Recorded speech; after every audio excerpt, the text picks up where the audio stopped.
पहुंचती नहीं। महाराज जी जो गांव की स्थिति है बता रहा हूं मैं, जो छोटी जाति के लोग हैं उनके यहाँ ना ब्राह्मण जाते हैं, न शादी ब्याह में उनके यहाँ कोई कर्म कांड नहीं कराते, तो इस मन से वो दुखी होकर दूसरे धर्म में कन्वर्ट। दोस्तों आज तो अनिरुद्ध आचार्य महाराज जी के पंडाल में एक ऐसा लड़का आ गया है जो कि अनिरुद्ध आचार्य महाराज जी से तगड़ी बहस करने लगा है। जी हाँ दोस्तों, मनुस्मृति को लेकर के जो है ये बात कर रहा है, ये ग्रंथों को लेकर के बात कर रहा है, जाति व्यवस्था को लेकर के बात कर रहा है, वर्ण व्यवस्था को लेकर के बात कर रहा है, सब पर चर्चा कर रहा है और अनिरुद्ध आचार्य महाराज जी से मतलब तगड़ी यहाँ पर बहसबाजी हुई है। सबसे पहले मैं आपको इसका वीडियो सुनाता हूं और सुनते हैं, आप भी सुनिए मैं भी सुनूंगा कि भाई इस लड़के ने क्या क्या सवाल करे हैं और उनके उत्तर हमारे अनिरुद्ध आचार्य महाराज जी किस प्रकार देते हैं। सुनिए एक बार। एक रामचरितमानस का एक चौपाई है जिसपे मेरे को कुछ डाउट है। चौपाई है, पूजी विप्र सकल गुणहीना शूद्र न पूजहु वेद प्रवीणा। तो इसका मूल अर्थ क्या है महाराज जी? इसका मूल अर्थ ये है कि जैसे अमेरिका में जी हिंदू लोग रहते हैं। जी अब अमेरिका में तो कोई गुरुकुल है नहीं, बिल्कुल नहीं। ऑस्ट्रेलिया में तो कोई गुरुकुल है नहीं। नहीं। अब वहाँ पे कोई बेटी का विवाह करना चाहे हिंदू, जी जी तो अब वो हिंदू किसको बुलाएगा?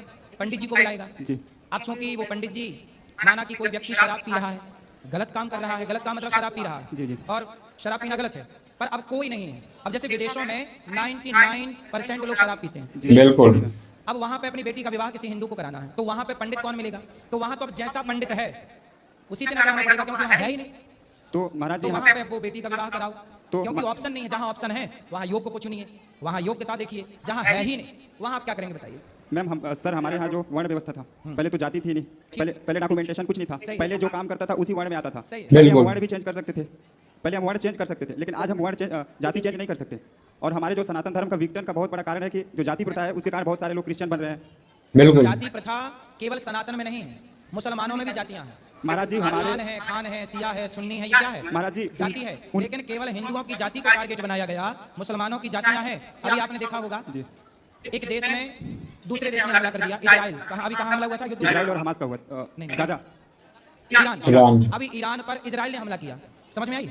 तो ईरान और इजराइल दोनों मुस्लिम कंट्री हैं, समझ रहे हैं? इजराइल यहूदी देश है महाराज। यहूदी मुसलमान ही होता है, बिल्कुल एक प्रकार का, बस सिया और सुन्नी का अंतर है।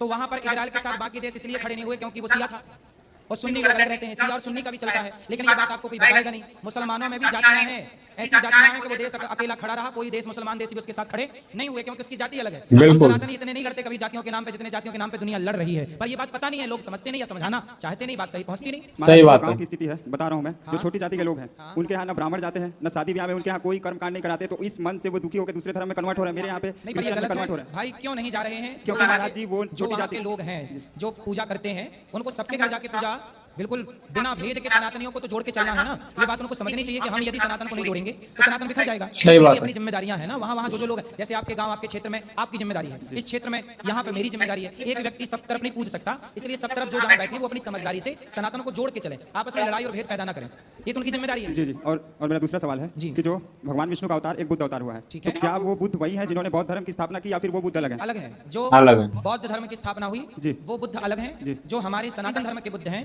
वो जनेऊ पहनते हैं, यज्ञोपवीत धारण करते हैं, जो हमारे बुद्ध भगवान है, और वो बुद्ध भगवान सनातनी है जी, बिल्कुल रास्ता नहीं बना रहे हैं। तो महाराज जी उनका जो दलित है, यूपी में भी बहुत दलित वोट, इधर ये बहुजन समाज बहुत सारा चलता है, तो इसमें जातियों के नाम पे बांटने का काम किया जाता है, जय भीम वगैरह के नाम से, तो वो सारी चीजें वो बौद्ध धर्म के नाम पे। अच्छा ये बताइए, जातियों के नाम पे हम सब बट रहे हैं जी, यदि हम जातियों के नाम पे बट गए तो जातियों के नाम पे बट गए, तब तो अंग्रेजों ने हमें गुलाम बना लिया। सही बात है। बटना नहीं चाहते, जैसे जो ब्राह्मण लोग हैं इसलिए वो अन्य लोगों के खाना भी पसंद नहीं करते, तो क्यों ना दूसरे धर्म पे कन्वर्ट हो जाए? आप बताइए।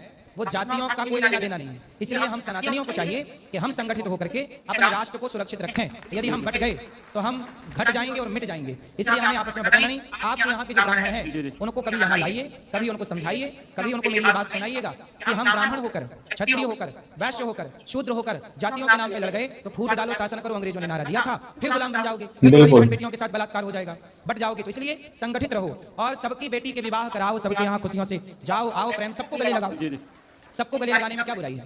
मैं तो यहाँ देखो सबको गौरी गोपाल में गले लगाता हूँ। सही बात। देखो मैं अपना ठेका ले सकता हूँ, आपके यहाँ के लोग क्या करते हैं मैं उनका ठेका नहीं ले सकता। हमारा जो छत्तीसगढ़ का इलाका है वो पूरा क्रिश्चियन कन्वर्ट हो रहा है, जसपुर साइड का इलाका बहुत ज्यादा, आप सर्च कर सकते हैं मोबाइल में, जसपुर क्रिश्चियनिटी एशिया का सेकंड लार्जेस्ट चर्च बना है वहाँ पे, और आदिवासी लोग कन्वर्ट हो रहे हैं। वहाँ के मुख्यमंत्री जी ने भी ये बात बोली है, विष्णु देसाई ने भी, अभी धीरेन्द्र शास्त्री जी आए थे उन्होंने भी ये बात बोली कि वहाँ पे लोग कन्वर्ट हो रहे हैं। एशिया का सेकंड लार्जेस्ट चर्च बन चुका है। जैसे युवा जाग जाइए ना मेरे भाई, और आप जैसे लोग जाग करके राष्ट्र की सनातन की यही तो सेवा है। सबसे बड़ी बात यह है जो यहाँ पर ये भाई बोल रहा है, बिल्कुल ये बात 101% सही है। जी हाँ दोस्तों, और जो अनिरुद्ध आचार्य महाराज जी बोल रहे हैं वो भी बिल्कुल 101% सही है। यहाँ पर कुछ तो ऐसे हैं जो जय भीम वाले हैं, जो राजनीति के लिए जो है हमको जो है अलग करने की कोशिश कर रहे हैं।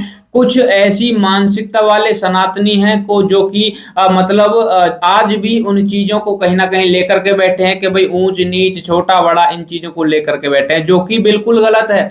आज अनिरुद्ध आचार्य महाराज जी इतना बड़ा जो है साम्राज्य लेकर के बैठे हैं, किसके लिए लेकर के बैठे हैं? अपने लिए नहीं है, ये सभी सनातनियों के लिए है। अनिरुद्ध आचार्य महाराज जी जो गौरी गोपाल आश्रम में रसोई चलती है उसका खाना जो है पूरा का पूरा खुद ही नहीं चट कर जाते, अनिरुद्ध आचार्य महाराज नहीं खाते। और मैं भी अनिरुद्ध आचार्य महाराज जी के गौरी गोपाल आश्रम में जा चुका हूं, मैंने भी वहां पर देखा है। वहां पर अगर आप खाने के लिए जाओगे, प्रसाद पाने के लिए जाओगे, अगर आप जो है वहां पर जाओगे तो आपसे कोई भी आपकी जाति नहीं पूछता। पहले ये नहीं है कि भाई पहले यहाँ पर फॉर्म भरो और यहाँ पर जो है अपनी जाति लिखो, आप किस जाति से हो, किस धर्म से हो। इनफैक्ट धर्म तक नहीं पूछा जाता, बहुत बड़ी बात है। तो यहाँ पर अनिरुद्ध आचार्य महाराज जी का जो कहना है कि भाई यहाँ का ठेका मैंने ले रखा है और यहाँ पर कोई भी ऊंच नीच नहीं होती, आप जो है अपनी जगह का ठेका लीजिए, जो जैसा जहाँ पर रहता है वहां पर आप जो है ये कर्तव्य आपका बनता है कि वहां पर आप ऐसी जो है मतलब भेदभाव वाली चीजों को ना फैलाएं।